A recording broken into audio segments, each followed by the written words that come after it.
We've seen so many groups this year moving in Donald Trump's direction. So you would think his core group, his base of support would be doing the same. But in fact, it's moving a little bit away from him. CNN's Harry Enten has revealed that Donald Trump is actually losing some support within one of the most important demographics in his base. Now, let's watch Enten describe or explain who exactly these voters are. So this is Trump's margin with non-college white voters.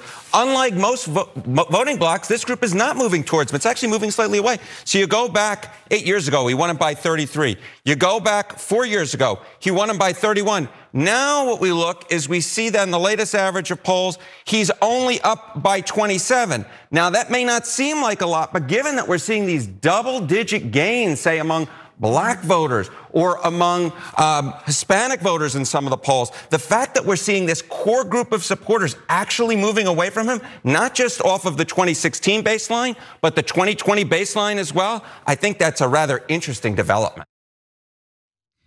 So according to the average of polling, it indicates that compared to 2016, Donald Trump has about 6% less support from non-college educated white voters. And so that's a pretty big deal. Enten also explained why that small change could actually make a pretty big difference or impact on this election. Let's take a look. Non-college white voters make up 40% of the electorate. That's more than college whites at 29%. All other groups, voters of color at 28%. So this is something that we've seen throughout the board, right? Which is that Donald Trump is making huge gains with groups that make up a smaller percentage of the electorate while he's losing a little bit. But these groups that he's losing a little bit of make up a much larger portion of the electorate. But more than that, we're talking about the US of A where they make up 40%. Why don't you go to those key Great Lake battleground states, Michigan, Pennsylvania, Wisconsin? They have outsized import in those Great Lake battleground states. Non-college white voters, look at this. They make up the slim majority of voters at 51%, way more than college whites at 30%, way more than all other voters at 16%. So if you're seeing movement in the Great Lake battleground states among non-college whites, that could be a very big development, John. Are we seeing movement in the battleground states among non-college whites? Nothing quite like a leading question, my dear friend. Yes. We are. We're seeing the same pattern in the Great Lake battleground states that we're seeing nationally. That is small movement among non-college white voters. And there's additional potential good news for the Harris campaign. There's, for instance, some of the data that recently came out in the New York Times Siena College poll. This is from earlier in the month. They found that Harris is leading by 2 points among those 65 and older, with 49% support to Trump's 47%. Just last month, the same poll showed Trump leading seniors by 6 points, with 52% to Harris's 46%.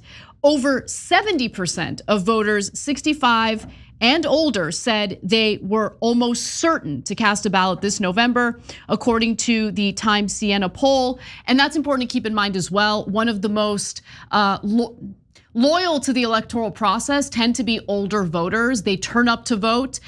They're consistent about that. And so ensuring that you have additional support from that demographic could really help Kamala Harris in this very tight race. Yeah, guys, tons of good news, bad news here. And given that the last couple of weeks we've mainly had bad news, I'll take it that it's mixed.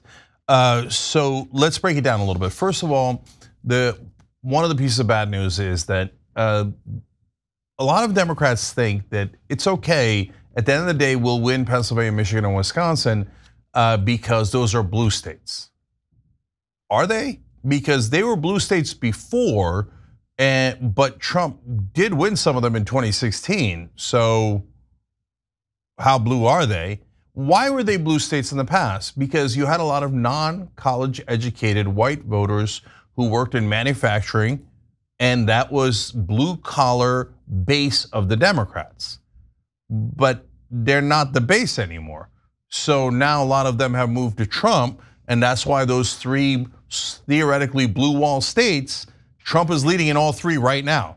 So they might be small leads, and it's too close to call, but he is slightly leading. So they're not as blue as you think they are, exactly for that reason. Now the great news though is he's slipping in that category. That is very unexpected and great news, okay? And the fact that he's losing now among senior citizens who vote the most, 65 and above, that's a bit shocking and great news, because that's a category that Republicans normally win, but obviously they're concerned. My guess is that my guess is based on the polling information that we're seeing, is that they're concerned about this 2020 election madness. And they're old school Americans, and as much as some of them have drifted to Trump for different reasons and being frustrated with the Democratic Party, when they hear somebody talking about terminating the Constitution, it makes them uncomfortable. Yeah, totally. And when they hear about this fake elector scheme and how he was gonna replace the real electors with his fraudulent electors and pretend he won, that makes them uncomfortable. And so that's a thing that the Democrats, to their credit, have focused on.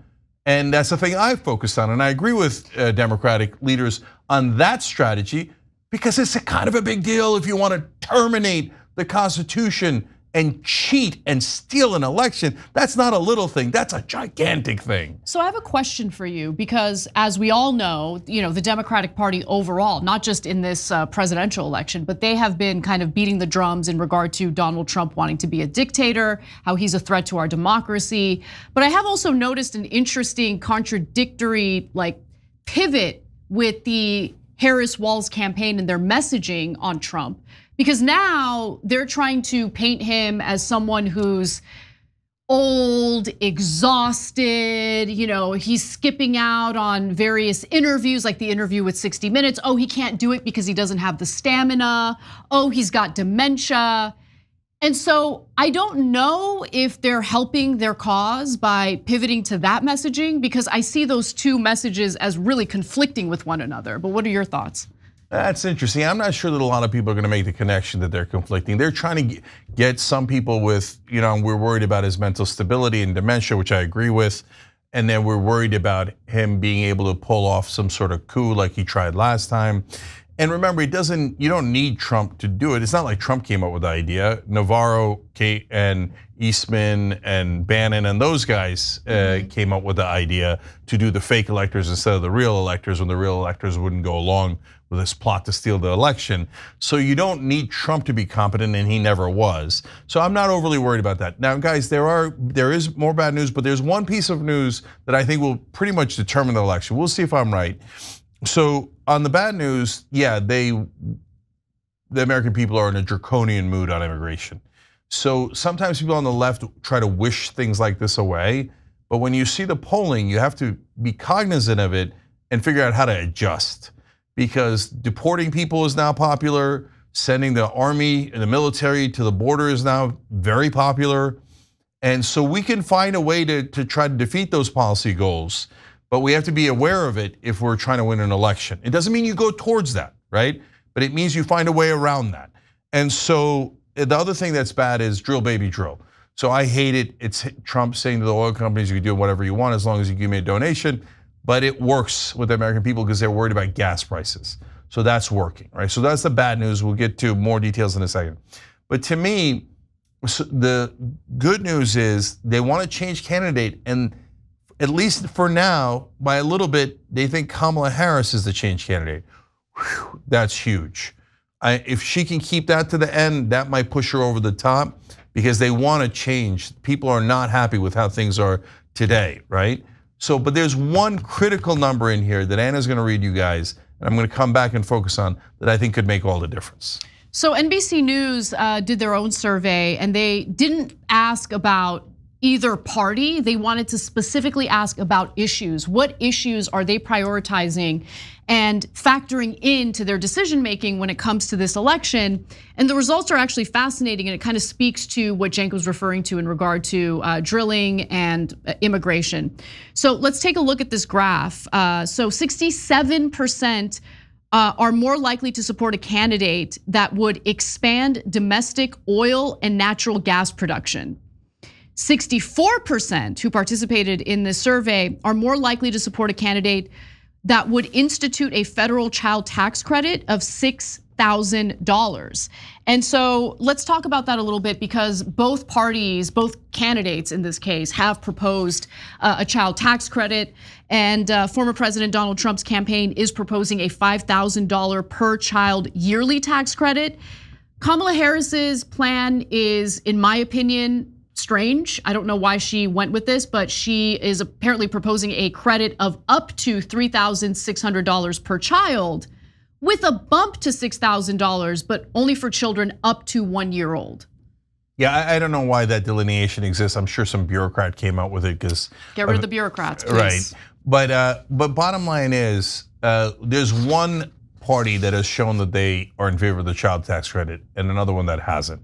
And so the Democrats did pass the child tax credit for 1 year. Now, if you watch the Young Turks, we were livid that they didn't continue it, because it was A, incredibly popular, as you're seeing in the numbers here, and B, incredibly effective. It cut child poverty rates by half.